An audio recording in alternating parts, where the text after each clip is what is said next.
I want to start with the opening lines in chapter 21, the very first few words of which damn near says it all. The system of nowhere. That's what's up. What is it, Lacan asks. It's enjoyment. What analytic experience demonstrates, it must be said again, is that by a link to something that is nothing other than what permits the emergence of knowledge, enjoyment is excluded. The circle is closed. This exclusion is only stated from the system itself insofar as it is the symbolic. Great sentence, great summative statement of how the symbolic articulates the real as absent, signals the real as subtracted. Now, it is through this that it is affirmed as real, the last real of the functioning of the system itself that nowhere excludes it.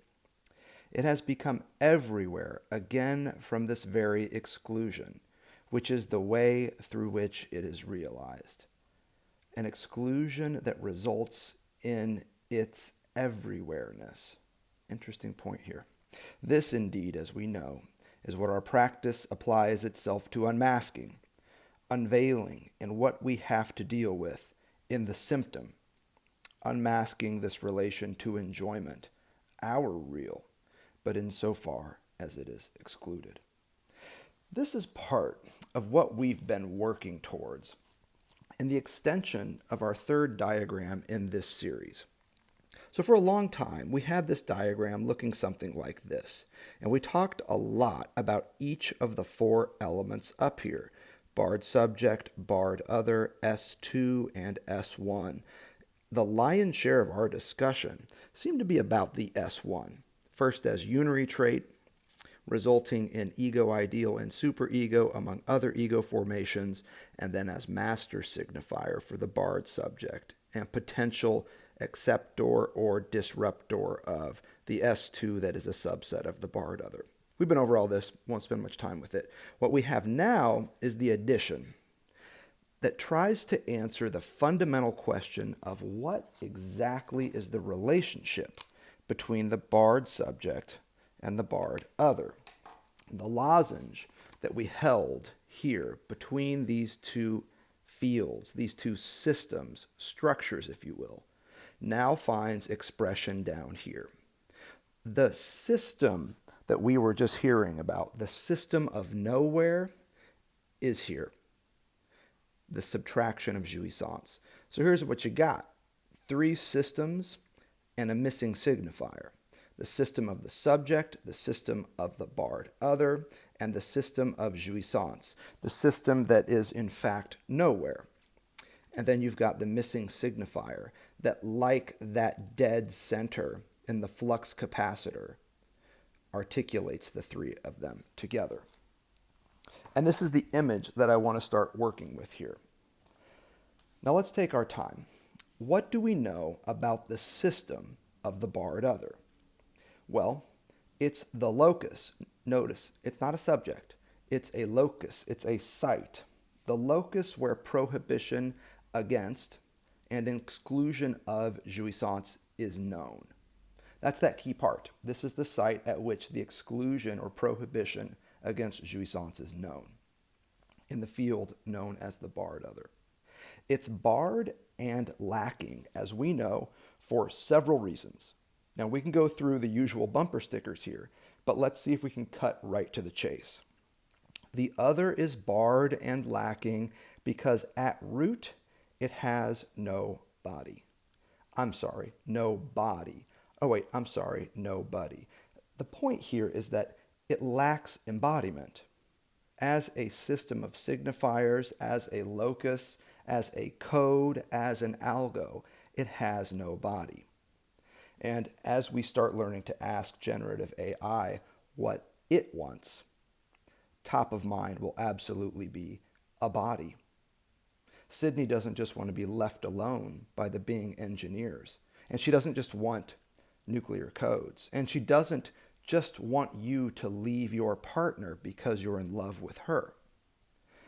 What Sydney wants is to have a body.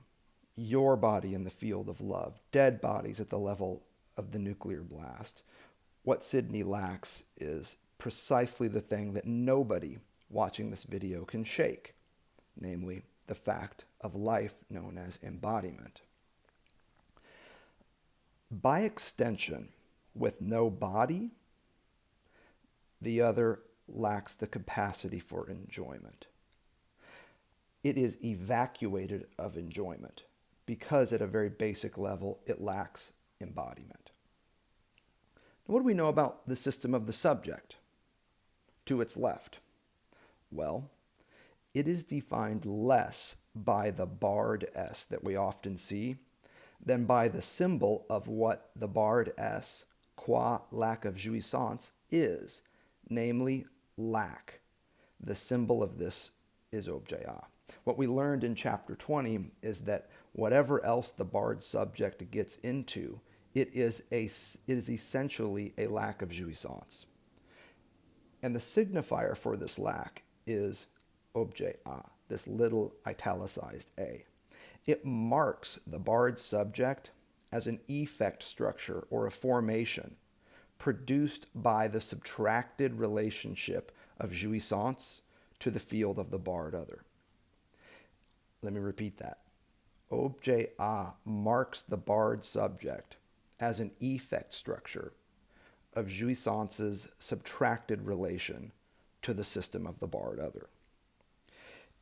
It's a certain object, Lacan says, an enigmatic object, symbolic of lack linked to loss for reasons we've discussed. A great experiment here.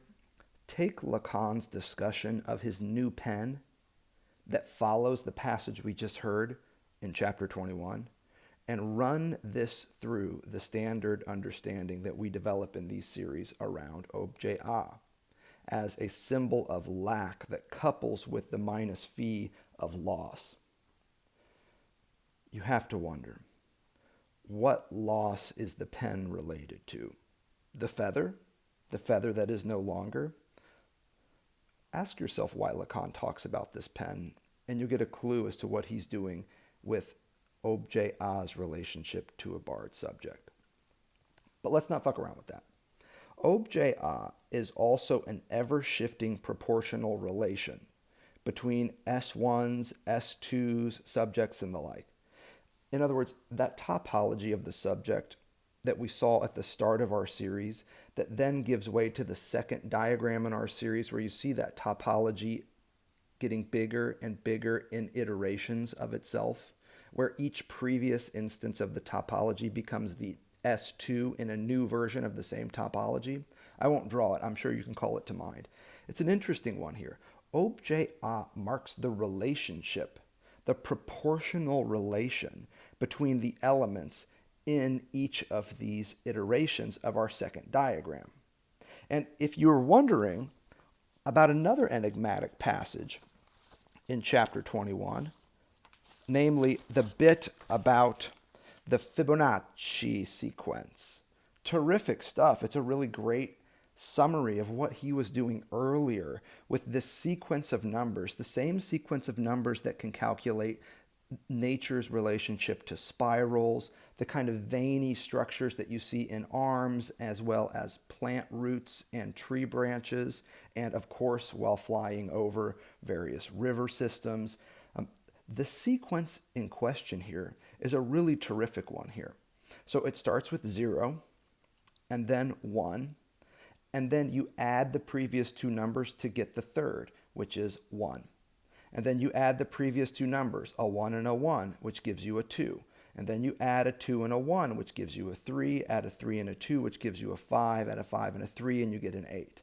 There's this odd sequence where a proportional relation is determined by one term's recursive relationship to the previous two. So in order to know which term fills in the fourth position of this sequence, it's the number 2, you have to know the previous two numbers in that sequence because it's by adding those two numbers that you get the one in question. The cool thing too is that you can also go backwards. You can go from 8 to 5 to 3 to 2 to 1 to 1 back down to 0, where the gap between each number in the sequence narrows towards indiscernibility. Lacan's got terrific stuff on this, pages 12 through 13. The additive stuff is really terrific because it captures the repetitive, recursive logic of signifying systems, differential, and in this case, sequential.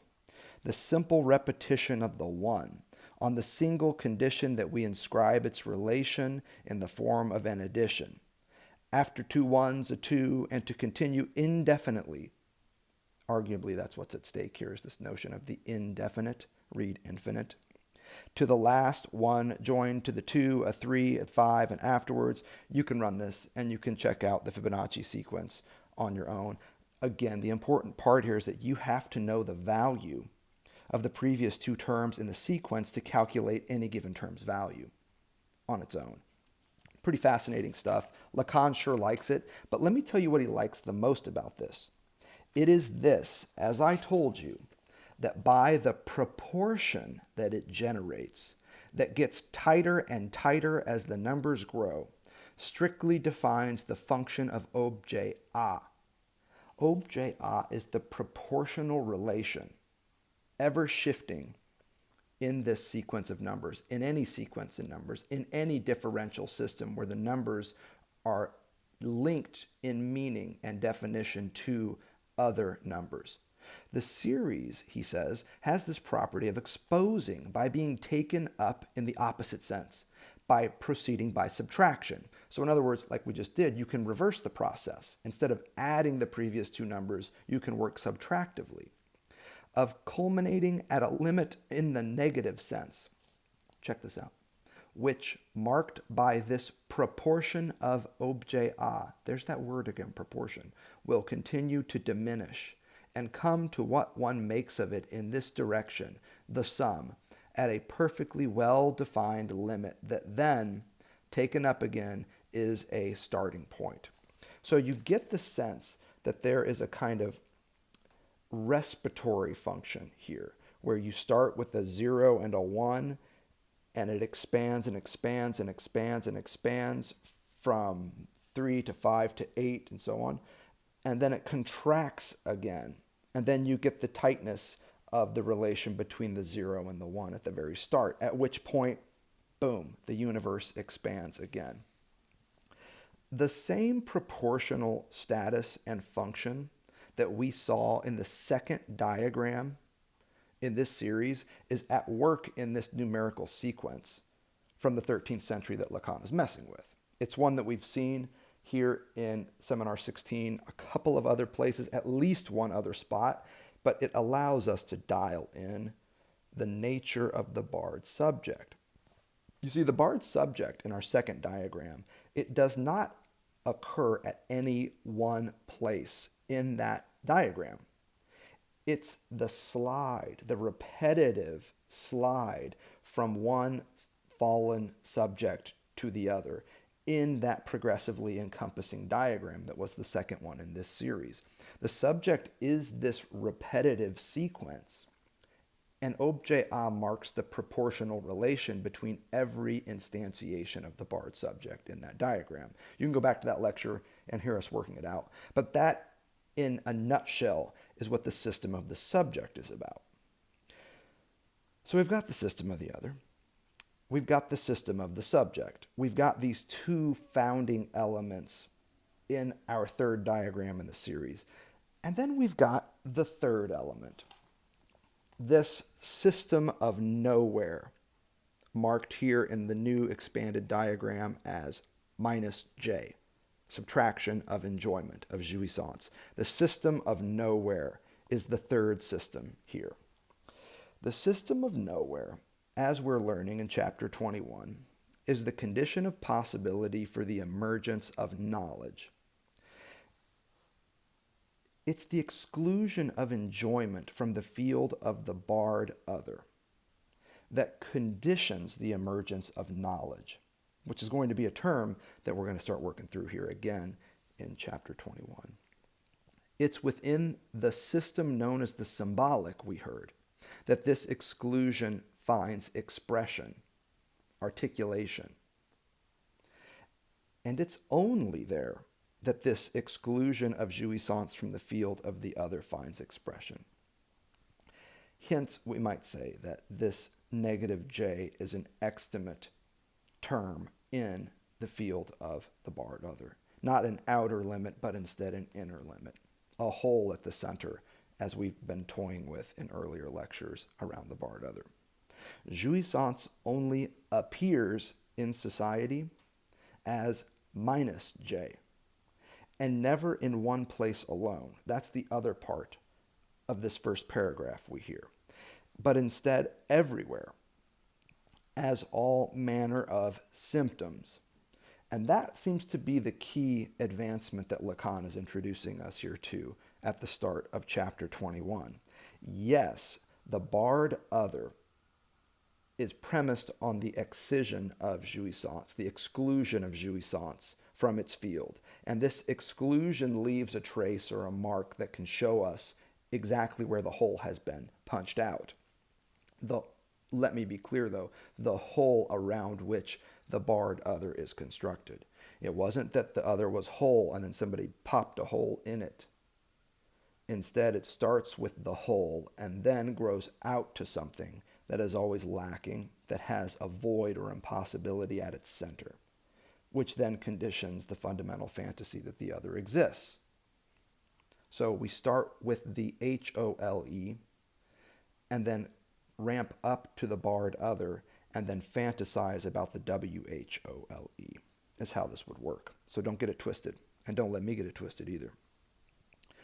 Jouissance appears never in one place, but instead everywhere.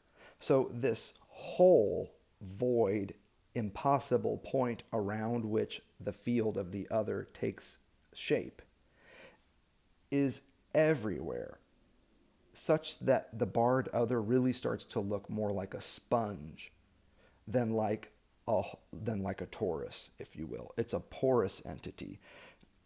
Let me be as precise as possible here.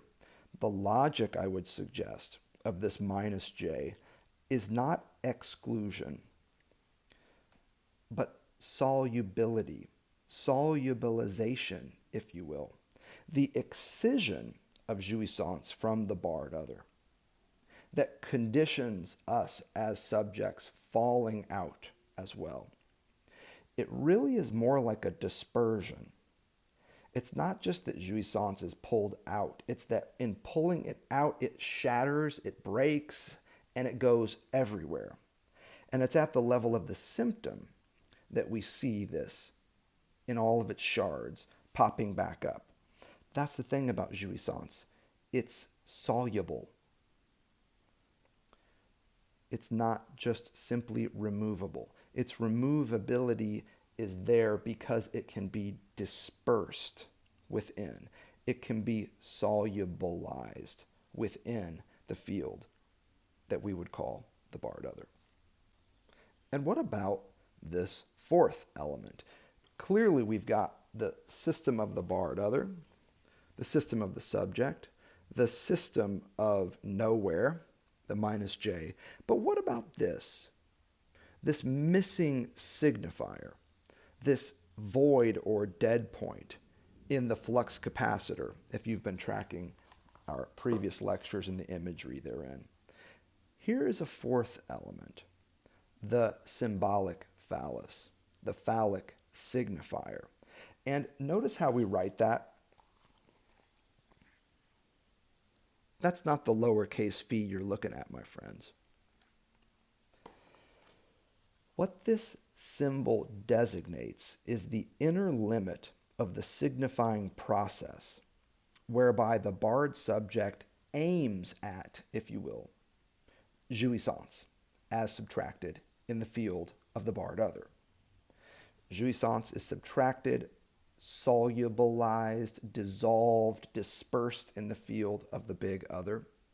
And this symbol for the phallic signifier is the one that shows us within the signifying system where S tries to operationalize and aim at jouissance, a void, a point of impossibility. And let me add something more. This symbol of the inner limit of the signifying process where the barred subject aims at jouissance in the field of the barred other typically occurs in the form of symptomatic expressions. This is also what we hear Lacan saying at the start of chapter 21. Expressions which initially appear to be directed elsewhere, he's going to add in chapter 21. That's the thing about the neurotic's symptoms.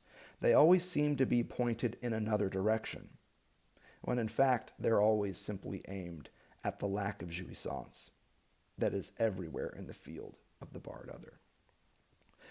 What links the barred subject to the barred other, we know, is the signifier. But it's the signifier as operationalized the only way it can be, namely in a differential system of other signifiers. So it's not just fair to say it's the signifier. It's the S1s in relation to the S2s. Remembering that this binary logic, not because dichotomous, but because multiple, of S1 and S2, you can just add ellipses, ... after that S2, S3, S4, S5. The point here is that 2 is the minimum elements that you need to have a differential system.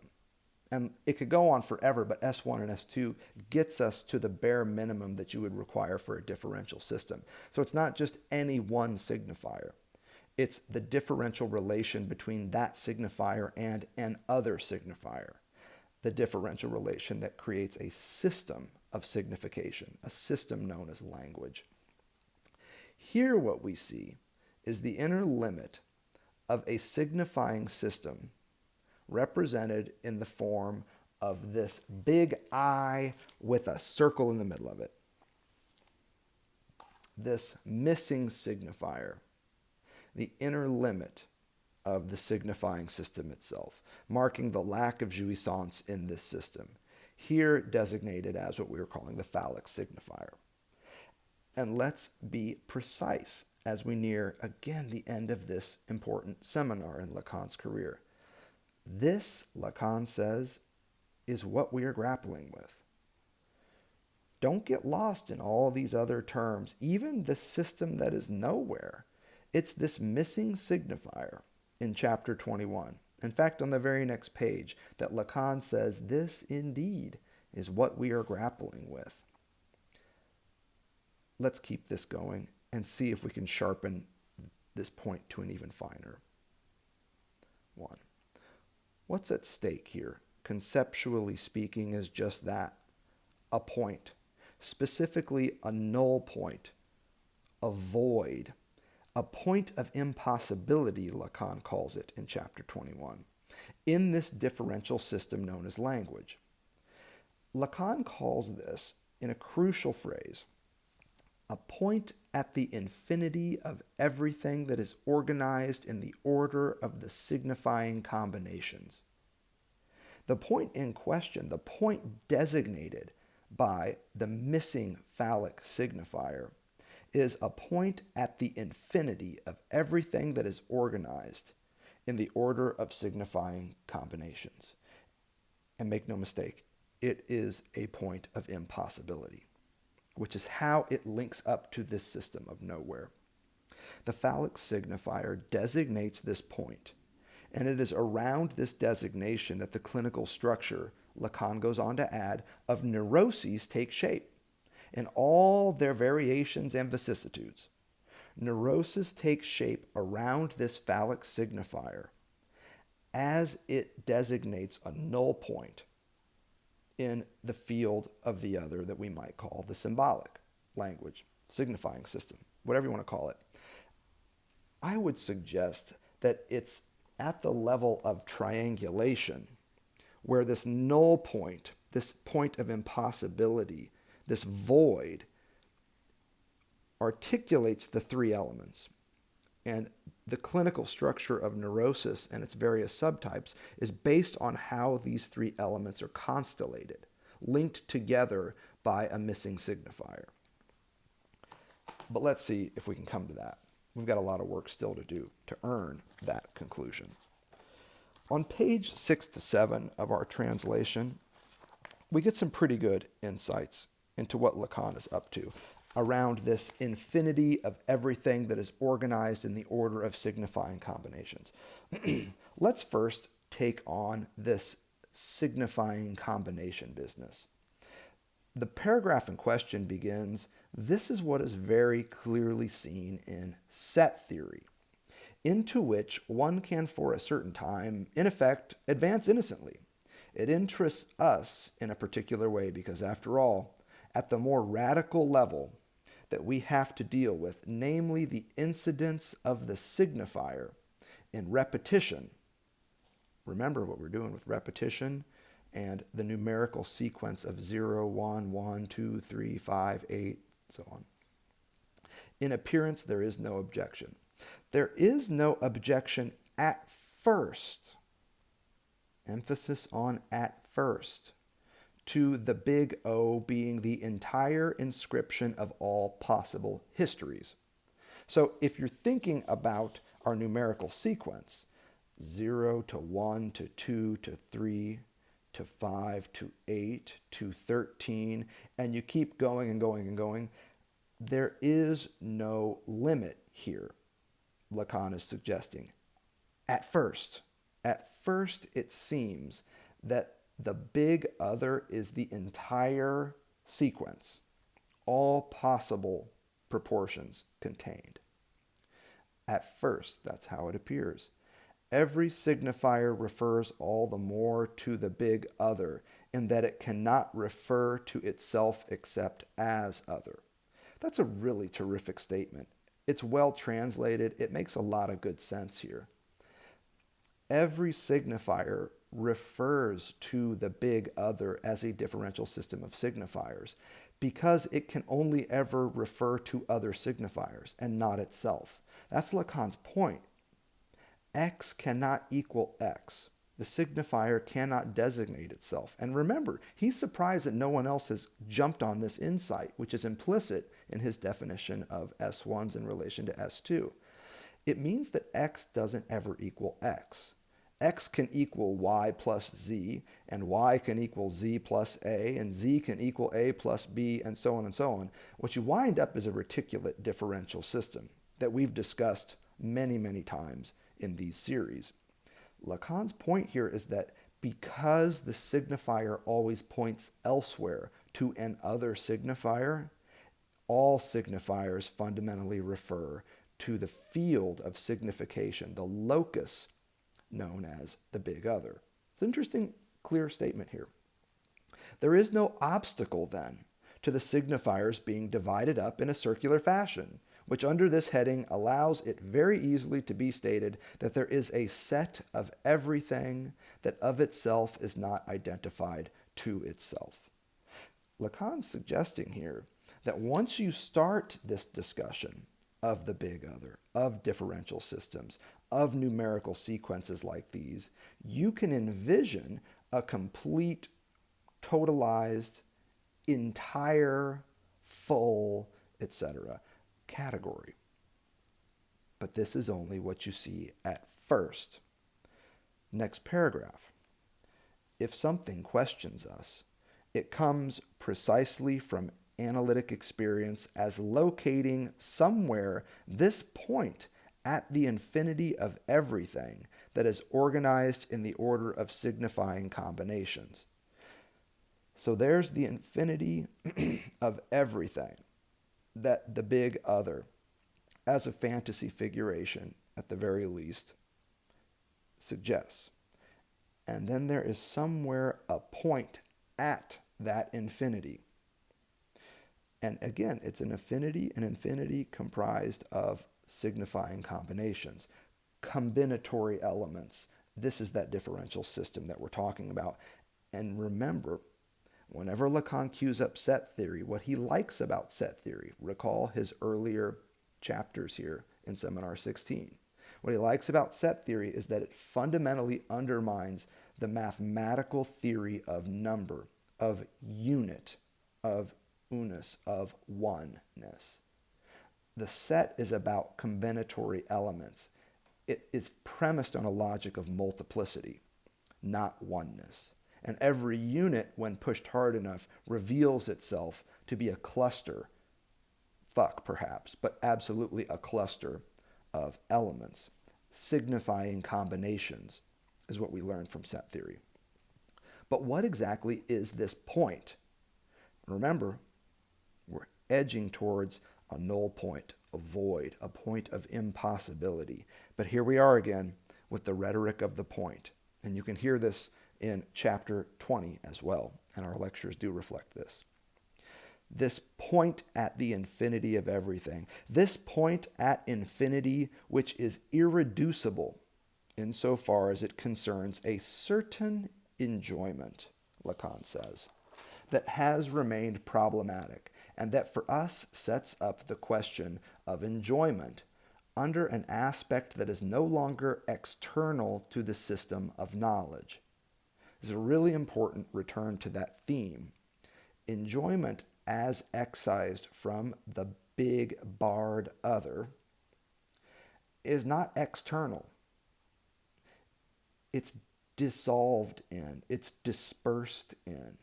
It creates a holy structure.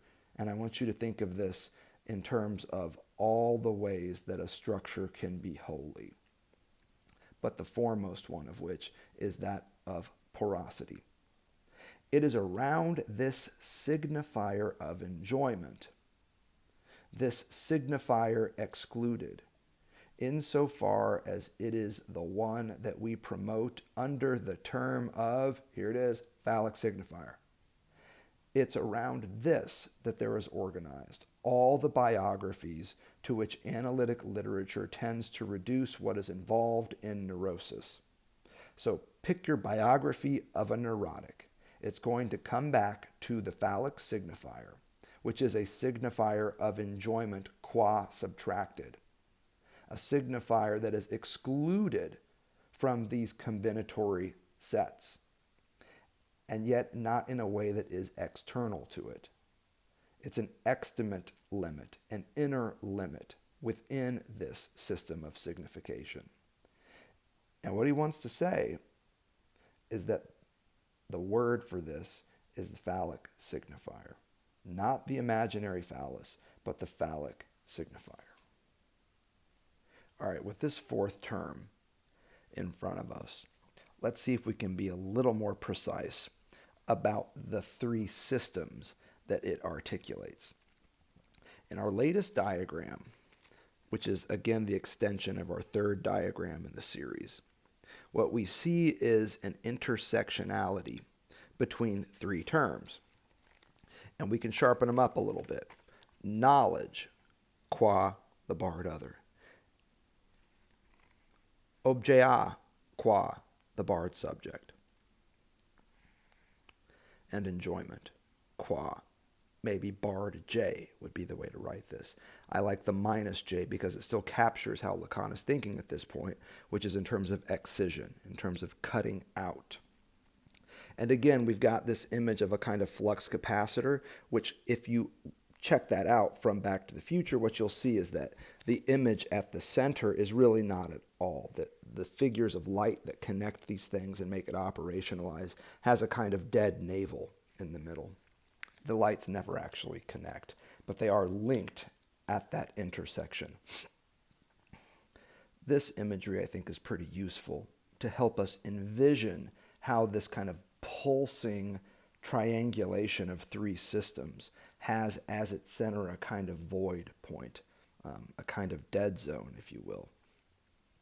Lacan is adding something here, as we just heard.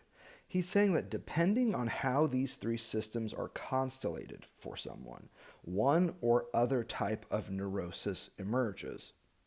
So the hysteric has a certain constellation of knowledge, enjoyment, and objet.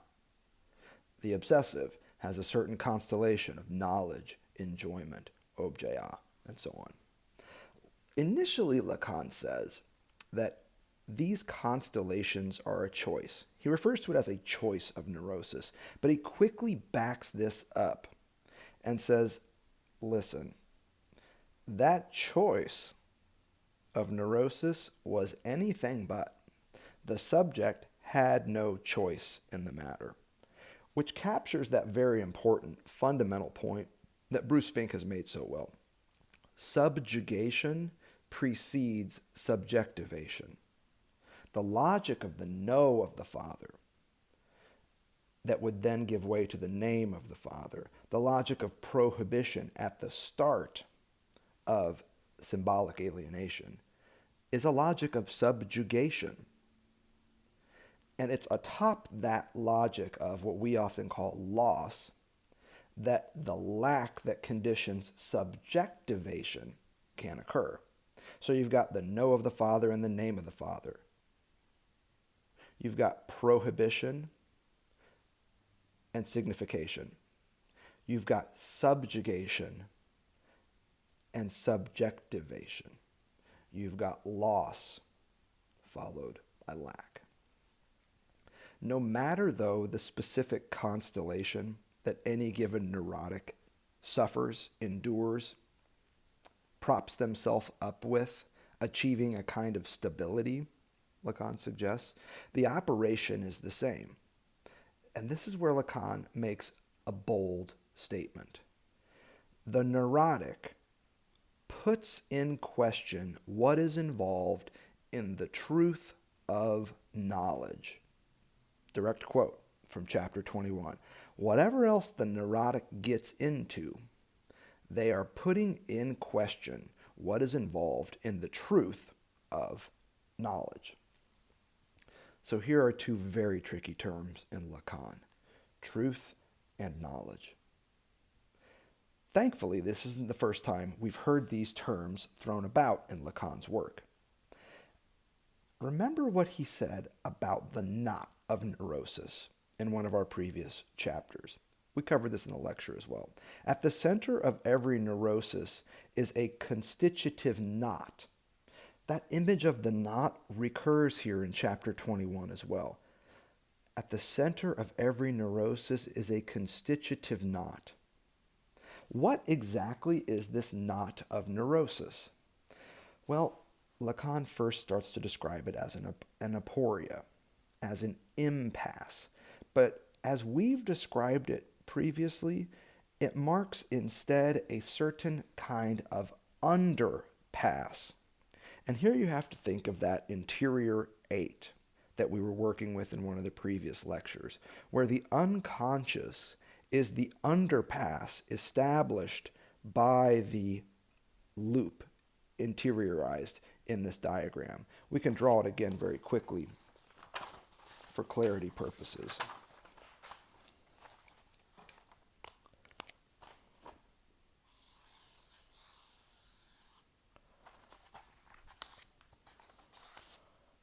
So here you have an interior 8, and we labeled each of these elements around this diagram accordingly. At the underpass that is established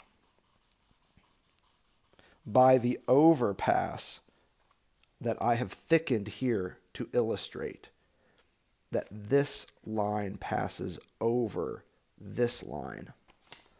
Underneath that overpass, that's where we see the unconscious at work.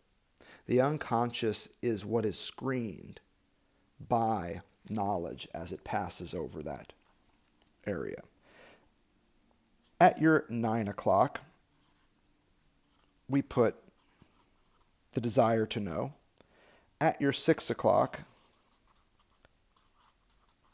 we put self-conscious.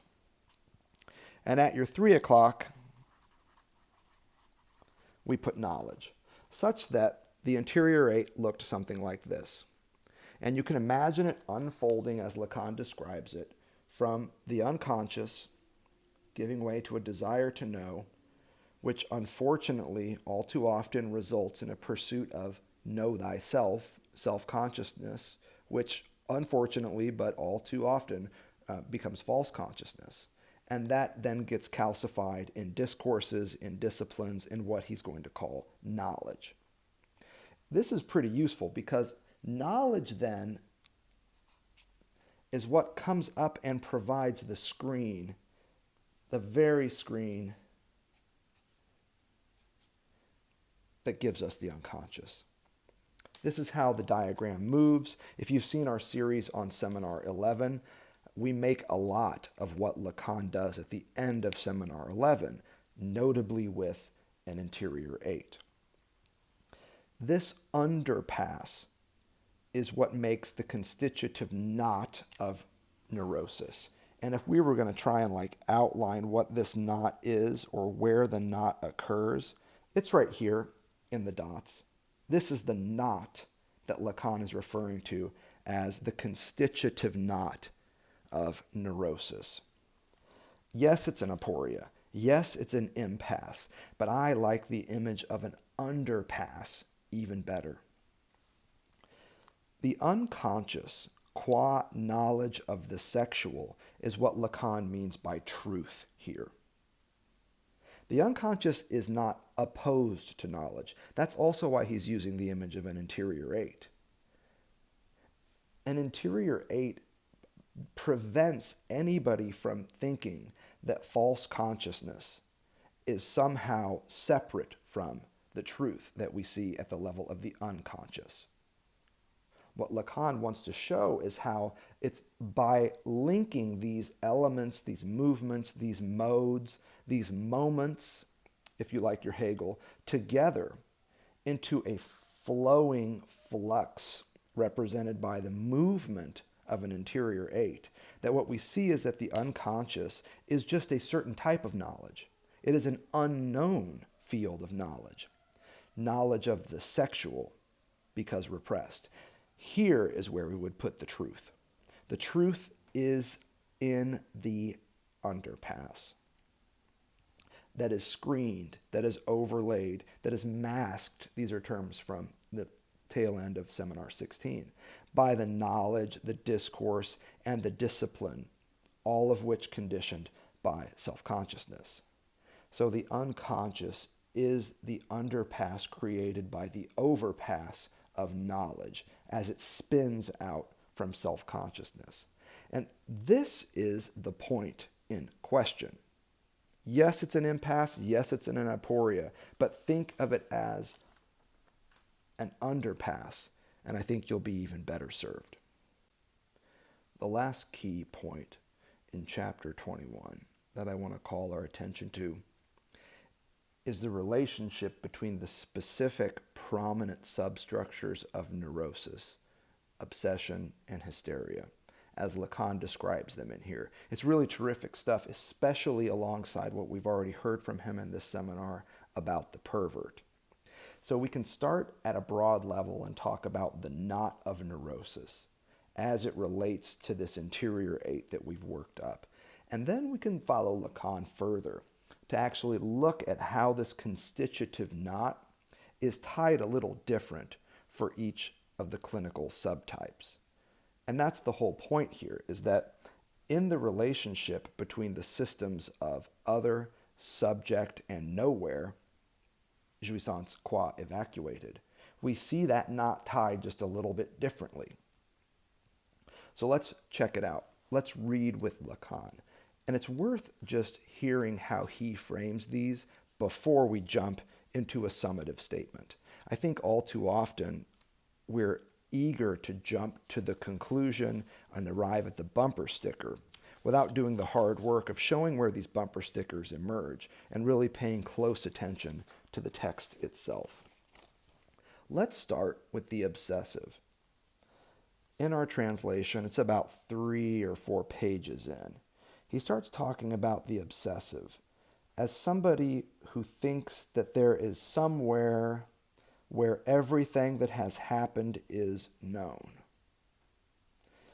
Once one begins to question oneself along this path, one recognizes that the signifier of the big other as completed is implicit, and that for the obsessional neurotic, it is much more so than for others. So the fundamental fantasy that the other exists is much more prominent in the life of an obsessive, Lacan is suggesting, than that of others. That is why, at the level of history, insofar as that is why I took this angle, it is suggested not at all directly about the subject, but moreover the fate of objects. It is along this path that we can see how mad is the presupposition of some locus or other where it is known. The fundamental fantasy is fucking mad, Lacan is saying. Terrific riff on the obsessional here. He goes on a few pages later. In my translation, I've got page 11 here. The paragraph that begins, I would say that the obsessional is the one who refuses to take himself as master. Terrific riff on obsessional neurosis. Because with respect to what is at stake, namely the truth of knowledge, remember how we got here, talking about the neurotic calling into question the relation between truth and knowledge. What is important for him, the obsessive, is the relationship of this knowledge to enjoyment. And what he knows of this knowledge is that it has nothing more of what remains from the first incidence of its interdiction, namely objet a. Any enjoyment is only thinkable for him as a treaty with the big other as whole, always imagined by him as fundamental with whom he deals. There's our fundamental fantasy playing out. Enjoyment for him is only authorized by a payment, but an always renewed payment insofar as this payment always goes into an insatiable jar of the deny, into this something that is never finished and that makes the modalities of the debt, the ceremonial, where alone he encounters his enjoyment. So the other is assumed to be whole, complete, and full. And so all of the obsessive's payments to that whole other are worthless, and thus his debt to the other remains unpaid. The debt remains. And it's this that he enjoys at the level of his symptoms. The obsessive, we might say, believes that the big other exists and knows that it exists, which is why all of his payments to the big other are worthless. I would add, almost as worthless as him. Recall also what we heard about the pervert. The obsessive is convinced that the big other exists and knows as much. The pervert thinks that the big other may exist, whether it knows it or not. But it can definitely be made to exist. And the pervert thinks, by God, that's my job. In other words, for the pervert, the big other may not exist, but it can certainly be made to exist. And that is what the pervert believes they're put on this earth to do. To bring jouissance to the barred other, to restore in the field of the other, in avatars of the big other, if you want to get down to it, experiences of jouissance that have been subtracted from them, whose subtraction is the condition of possibility for their very existence. And the pervert shows up and says, I've got a special surprise for you. Which brings us to the hysteric. The stuff on the hysteric is the best, I think, in chapter 21. The stuff on the obsessive, we kind of knew all that. The stuff on the hysteric is terrific. It starts just after the paragraph we heard on the obsessive. He starts by saying, the hysteric does not take herself for the woman. Okay, that's good, fair enough. Notice where he goes with this, though. What the hysteric, they say, represses, but what in reality she promotes, is this point at infinity of enjoyment as absolute. She promotes castration at the level of this name of the symbolic father in the place of whom she posits herself, or as wanting to be in the final moment his enjoyment. Interesting cut. Now let's see where he goes with this. It culminates a few paragraphs later in an even better riff, a more elaborate riff on what this fucking means. What the hysteric does can be inscribed in this direction, namely that he or she subtracts this objet as such from the absolute one of the other by questioning it. The hysteric interrogates the big other's supposed status as one, whole and complete, and subtracts from it this objet that would render it incomplete. By questioning whether it delivers or not this final one, that is in a way her assurance. And so if you think about forward movement in Lacan's thought culminating in the discourse of the hysteric in Seminar 17, you can see this. The hysteric pushes the master, forcing him to confess that he knows nothing, or that his knowledge is lacking, or that he just is simply lacking. Not realizing that the hysteric is getting off on being the very thing that the master lacks and will never get. In this process, it is easy, with the help of the model that I have just recalled, to demonstrate that at best all her effort, I mean the effort of the hysteric after having put in question this objet will be nothing more than to find herself as such strictly equal to this objet and nothing else. So you can see the discourse of the hysteric from Seminar 17 emerging here.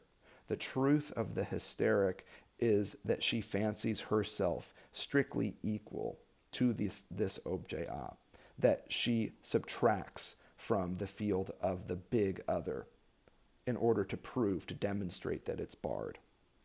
Such here is the drama that is expressed by being transposed from the level where it is stated in a perfectly correct way in another, is expressed by the irreducible gap of a castration that has been realized. The hysteric withholds what the pervert freely gives, themselves as the object cause of the other's jouissance. But again, in the spirit of our work in this lecture, let's be more precise. For the hysteric, the big other might not exist, but it could exist if only the hysteric would allow this to happen, which she will not. The fundamental fantasy here is that the hysteric believes that the big other thinks himself complete, whole, and the like. And her job is to reveal that thinking as false. Part of her job, though, thus the condition of her employment, is the assumption that that thought is there. Lacan's point in all this is that each of these clinical structures stakes its existence on the status of the other, and I want to say the other as whole, as one. If not in reality, as the obsessive presumes, then in potentiality, as the pervert hopes to realize. But what we know about the modality of potentiality is that it is always caught up with, inextricably tied to logics of impotentiality. And here we see the hysteric playing out. Lacan ends chapter 21 by saying that each of these clinical substructures, each of these knotted neuroses, maintains a subjective equilibrium in relation to the question of whether the other as whole exists. It's a terrific final word in chapter 21.